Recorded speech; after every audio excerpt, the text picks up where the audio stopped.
Jamaica 0, Costa Rica 3, Concacaf Under-20 Championships. Hello again, my beautiful people, Jamaican youth in the building today. And in this video, we're talking about Jamaica 0, Costa Rica 3. And really, it's a frustrating video for me, but I'm gonna make it because, I want to talk about this because, I didn't get to watch the USA game. But we will lose 9-0, and on the one hand, I never really expect us to beat USA, but I never expect us to get 9-0 neither. You know what I mean? So I never even bother talk about that because it was too frustrating, and I never really did get to watch it anyway. But this one I watched, Jamaica 0, Costa Rica 3. I want to talk about it. But anyway, before we get into it, I want to ask you to do the usual. Please hit the like button as it helps to send the video out to more eyes. And if you haven't subscribed as yet, please hit the subscribe button as it helps the channel to grow. So without further ado, let's talk about it. Jamaica 0, Costa Rica 3. Concacaf World Cup qualifying campaign essentially means we're not really out as yet, as we can qualify as a third place team. But the truth of the matter is, the only way we can do that is if Cuba essentially lose to USA by more than 3 goals, because we have a goal deficit of -12 right now. We're no points on the board with 12 goals down. You get me? And Cuba, if them not get 9-0 or more from USA today in the second game, well, essentially it's over. You get me? It's over. And right now, with Cuba drawing with Costa Rica the other day, I don't think we're a better team than Cuba. Just based on this game with Costa Rica. I mean, what a game for watch. What a disappointment, man. What a headache for be a Jamaican fan after under-20 or football. Because it's like, as a fan, you can sit down and you see everything that's going on, and you see that the JFF refuse to do certain things.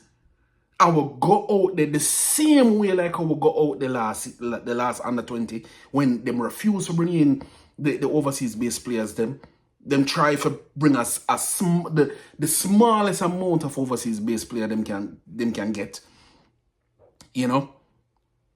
And this is a policy from the GFF. That is who them allow for be on the team. And then no one will go out there and get embarrassed. We just left for kind of work with it. And expect. How is it that we are having a worse showing this under-20 campaign than the last? It means that we haven't improved. It means that no improvement has been made. You look at the stats, Jamaica versus Costa Rica. Costa Rica had 25 shots. 25 shots. 10 of them on target. Jamaica had 7 with 1 on target. Look at the possession. 62% to Costa Rica, 38% to Jamaica. I actually think it was worse than that. I think Costa Rica had more possession than that. We can't possess the ball. For save our life, we can't possess the ball. We can't put 15 sensible passes together. We can't possess the ball. I even remember one time hearing through the screen, one of the players them I say, yo, yeah, we have the ball now, make we keep it. And then before you know it, Costa Rica man run behind Mackay Welch and tore the ball. And, and 40 minutes for Mackay Welch, he made up get all a red card to the two. One of our better player them. Or at least somebody who I would consider one of our better players. Red card. We can't keep the ball. There is something fundamentally wrong with our football bridging.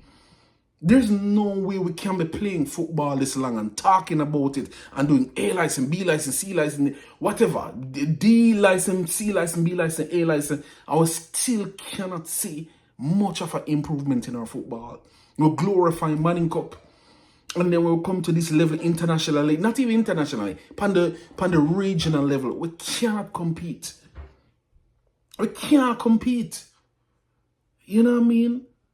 Like, watch that. Costa Rica make 459 passes. Jamaica 282 passes. Passing accuracy 83% by Costa Rica, 67% by Jamaica. Some of them numbers I don't even know if them correct because it's like watching the game, brother, like it was so frustrating for watch. I was watching one YouTuber, I was streaming with him. When the game they blow off him, clap and say, yo, I'm glad said it's done. Yeah, take it off of the screen, get them off. Make them not embarrass me no more. It's like, Jano, like it does, I don't know. You know, yellow card 3 to Jamaica, and it really should have been more yellow card. Let's be honest. If you were watching the game, the referee was extremely lenient to Jamaica because we should have gotten more yellow cards. Red card, we get a red card. Them the outside 2 times. We 1 time. The corner there was 4 to Jamaica and 5 to Costa Rica. I mean, it's just so heartbreaking for watch, Bridging, because it's like you see last year when they are fuzzy as the coach. Is me them try for forcing most of the local base players, and yes, we got to the position where we were like 1 win away for beat them rep, forget you. But the truth of the matter is, if you really take it into consideration, we scraped through as a 3rd place team, and that's the only way we get a route to go there. We end up barely beating a team 1-0 and then get to the round where we probably could have qualified. You see me? But it just, you know what I mean? Like, the youth program in Jamaica, I have not seen any improvement. And if somebody can point out to me where the improvement is in the football, I would love to see it. Because I don't see it at all. We cannot possess the ball.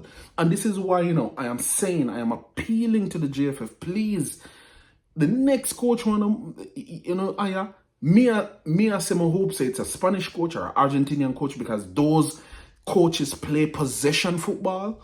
But any coach that can get a Jamaican philosophy where we can keep the ball, because that's one of the main aspects of our football that is missing. Ball possession. We cannot possess the ball, Richard. We can't possess the ball. I'm gonna know, me's not a footballing specialist. Me's not no coach. I have no license and this and that. But me can just look on the screen and say we cannot keep the ball against these teams. We can't keep against USA. We can't keep against Costa Rica. That's supposed to be an easier opposition. Them completely dominate we. It's like even when we get the ball, we don't even know what to do with it. We don't even know how to think on the ball. We don't even know how to think on the ball. We need somebody that can come in with a national philosophy that can help us to keep the ball. Richard, Wendell Downswell, you're the technical director. What is it that you are doing to change the philosophy of Jamaican football? And the JFF, is the technical director doing his job properly? Do we have an active technical director nationally that is working out the kinks in our football? Because what we see in the under-20 playing is very, very backwards, brethren. We're not making no progress. We can't possess the ball, brethren. And it's just heartbreaking to see. We can't put 2 good passes together. As soon as we get the ball, them just press it and take it from we. And it seemed like our game plan going in with this under-20 was just to sit back and allow them to come. And they would try to get it and break. And like, at what point are we going to learn to keep the ball? Because me even here, I think me and Rudolph Speed say we play some defense and we try, you know, get the ball up on the counter and score. That is our philosophy. At what point is that going to evolve into ball possession? And one time I did hear him say, yo, everybody's trying building from out of the back now. But we can't build nothing out of the back. Bridging, like, we lose the ball before we can even think. You know what I mean? It's miserable to watch. As a fan, it's like you just don't want to watch it, because and then you see stuff like this play into fan attendance to games, even though I have been on the fans for coming to the games. I mean, can you imagine filling a stadium and then inviting fans to come watch, and that is what them come watch? And then when we are saying to you, JFF, like, choose the overseas based professionals, then get some of the youth players from in the academies in established clubs that know what they're doing. And if it means that we build a team that have 15 overseas based players and make the rest of them the absolute best of the local based players, then you use them there. In addition to them, then we do it, bridging. But we are going up against professionals in CONCACAF. Costa Rica have a professional league, a better league than what we have in Jamaica. So when their youngsters go and play under 20, those are like top-notch players. The same thing for Mexico, the same thing for the US, the same thing for Honduras. Those are not coming with any joke players. Our youth program is in trouble, brethren. Our youth program is in trouble. We have not been able to qualify for a under 20 World Cup since 1999, and we're still trying to use the same methods. We take people that was playing in schoolboy football, and if them do well in a schoolboy football, we try and hurry up and put them in a club system, so that we can say we're choosing professional players and say only players playing for a professional club can play under 20 for Jamaica. But the truth of the matter is those are schoolboy players, Manning Cup and the Costa Cup players that you take and you're trying to find a club for them for going on. Maybe some of them do well, but for the most part, none of those players are outstanding players in the Premier League. That's like scoring a lot of goals and all of that come now to play for the under 20. And even if they were, the JPL league is weak. JPL is weak. So even if you find an outstanding player from the JPL, the possibility that they're going to be able to be competitive on a regional level, playing against MLS type players, Costa Rican league type players, etc., Mexican league type players, it's not very high. It's not very high. The likelihood that they're going to be able to be competitive against those players. So we have to go to England, or else we're going to perpetually find ourselves in this situation where we're constantly trying to force ourselves for qualify with the JPL level players or the local base level players.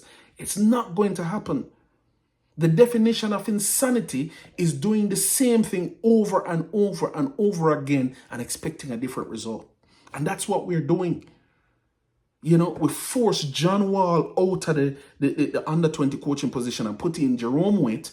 And I mean, no disrespect to Jerome Waite, but I don't think Jerome Waite has the chops for being able to qualify an under 20 team for the World Cup. No disrespect to Jerome Waite. Because I think we put more pressure on our players to become overseas professionals than we put our coaches to become overseas professionals. So we put a lot of pressure on our players and say, yo, as soon as we get good, they need to get out of the country and become and get signed for a professional club and become something, right? That is the way you get into play for Jamaica. But we do not put that pressure on the coaches. So what you find is that the coaches, they barely grow. The game has left the coaches, and they weren't necessarily up there to begin with from back in the day. But the game has evolved past a lot of the coaches that we have in Jamaica. And so if you go take a local based coach, if you go try to use them to qualify a national team for a world tournament, I just don't think it's going to happen. And the same thing with local based players, using them for a national team, for qualify for a world tournament, it's not going to happen. It needs a mixture of players, with majority of them being overseas based and a minority of them being local based. And in addition to that, you need an under 20 coach, an international under 20 coach that is dedicated to the under 20 team only. One of the differences that we see with a team like us and a US team, we are using a coach that has responsibility with another club. Jerome Waite is also the head coach for Tivoli Gardens Premier League team. We need a coach whose sole job it is to be responsible for the under 20 team, not somebody who is doing a part-time job as under 20. We're doing the same things and expecting a different result. And it has to stop. At some point, we have to swallow the pride. The JFF, you need to swallow your pride. The way you have been doing this, it's not going to work. If you're trying another under 20 cycle or another under 17 cycle, another youth cycle to try and qualify a team for a world tournament using a local-based coach and mostly local-based players, it's going to fail. And so I cannot blame Jerome Witt and I cannot blame the players on the under 20 team. I blame the JFF. The JFF really is the reason why this under 20 team is failing right now. Anyway, I'm going to leave it there. Really frustrating evening for watch Costa Rica play today. Jamaica and Costa Rica. We couldn't do anything. We couldn't keep possession of the ball. And, you know, at this point, I highly doubt, it's highly unlikely that we will qualify from this position for this under 16, this under 20 World Cup cycle. So anyway, everybody, I'm going to leave it there. That's kind of my rant about the whole thing for this evening. Please hit the like button on your way out. And if you haven't subscribed, please hit the subscribe button. Until next time, walk good, take care of yourself. I'm out.